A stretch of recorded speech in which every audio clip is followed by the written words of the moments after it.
வணக்கம். என் பெயர் ராமா தமிழினி. நான் 2ஆம் வகுப்பு படிக்கிறேன். முன்னுரை.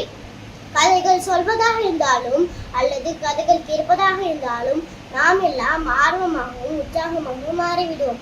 காரணம் என்னவென்றால், ஒரு நல்ல கருத்தை வலியுறுத்தி சொல்லி ஆழமாக நெஞ்சில் பதிய வைப்பதற்காக ஒரு கதையை உருவாக்கி அந்த புதிய கருத்தை பதிய வைக்கிறோம். இப்போது நான் சிங்கமும் நரிக்குட்டியும் என்ற தலைப்பிலான கதையை கூறுகிறேன். ஒரு காட்டில் சிங்கம் ஒன்று மகிழ்ச்சியாக வாழ்ந்து வந்தது. ஒரு நாள் அந்த சிங்கம் உணவு தேட காட்டை சுற்றி வந்த போது ஒரு குட்டி நரி வருத்தமாக அழுது கொண்டதை பார்த்தது.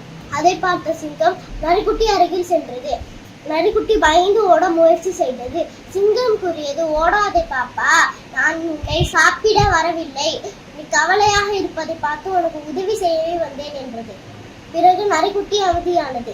நரிக்குட்டி கூறியது, நான் என் பெற்றோரிடம் செல்ல வேண்டும், வழி தவறி இங்கு வந்துவிட்டேன். பெரிய பெரிய விலங்குகளை பார்த்து எனக்கு பயமாக இருக்கிறது என்று கூறியது. காட்டை தேடி தேடி பாதுகாப்பாக அந்த சிங்கம் அந்த நரிக்குட்டியை தன் பெற்றோரிடம் சேர்த்தது. முடிவுரை. தாய் தந்தையை நாம் எப்போதும் எந்த நிலையிலும் விட்டுவிடும் கூடாது, விலகி சென்று விடும் கூடாது என்னும் கருத்தை சிங்கமும் நரிக்குட்டியும் என்ற கதை மூலம் அறிந்து கொண்டோம். நன்றி, வணக்கம்.